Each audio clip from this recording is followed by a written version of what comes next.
హరే కృష్ణ.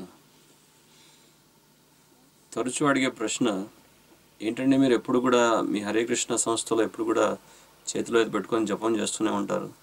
ఈ జపం యొక్క ముఖ్య ఉద్దేశం ఏంటండి అని ప్రశ్నిస్తుంటారు. అయితే ఈ జపం యొక్క ముఖ్య ఉద్దేశం భగవంతుని యొక్క నామాన్ని జపించడం ద్వారా భగవంతుని సంతృప్తిపరచడం. మనకి ప్రతి యుగానికి ఒక ధర్మం ఉంది. శ్రీమద్ భాగవతంలో ఏమని వర్ణిస్తారంటే, కృతే ధ్యాయతో విష్ణు త్రేతాయాం యజతో మకైత్ ద్వాపరే పరిచర్యాయం కొలౌ తద్ హరి సంకీర్తనాథ్. అంటే కృతయుగంలో భగవంతుని మీద ధ్యానం చేసేవారు. ఇప్పుడు వారి యొక్క ఆయు ప్రమాణం కూడా చాలా ఎక్కువగా ఉండేది. చాలా అధిక సమయంలో వారి ధ్యానాన్ని కేటాయించేవారు. ఇక త్రేతాయుగంలో యజ్ఞయాగాదులు చేసేవారు. ద్వాపర యుగంలో భగవంతుని యొక్క అర్చన, పూజ ఇవన్నీ చేసేవారు.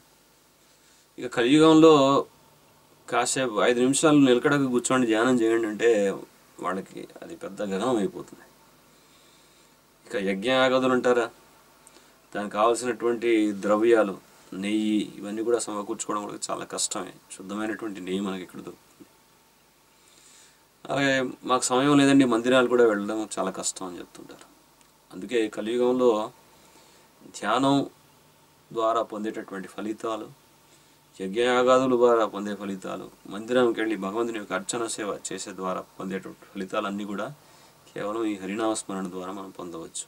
అందుకే ఈ హరినామాన్ని ప్రతినిత్యం మనం జపిస్తుంటాం. అలాగే కలియుగంలో ముఖ్యంగా ఈ కలి సందర్భ ఉపనిషత్తు అనేటువంటి ఉపనిషత్తులు ఏం చెప్తున్నారంటే, ఈ 16 పదాలు ఉన్నటువంటి ఈ మంత్రం హరే కృష్ణ హరే కృష్ణ కృష్ణ కృష్ణ హరే హరే హరే రామ రామ రామ హరే హరే అనే ఈ మంత్రాన్ని కనుక మనం నిత్యం జపించినట్టయితే, ఇది షోడశోక నామం కలి కల్మష నాశనం. అంటే కలియుగంలో ఉన్నటువంటి కల్మషాలన్నీ కూడా నశించిపోతాయి. నాతో పరతోరో ఉపాయం, ఇంకా వేరే ఉపాయం లేదు. సర్వవేదేషు దృశ్యతే, అన్ని వేదాల్ని దృష్టిలో పెట్టుకొని మన ఆచార్యులు మనకి కలియుగంలో ఈ మంత్రాన్ని జపించాలని మనకి సూచిస్తున్నారు. హరే కృష్ణ.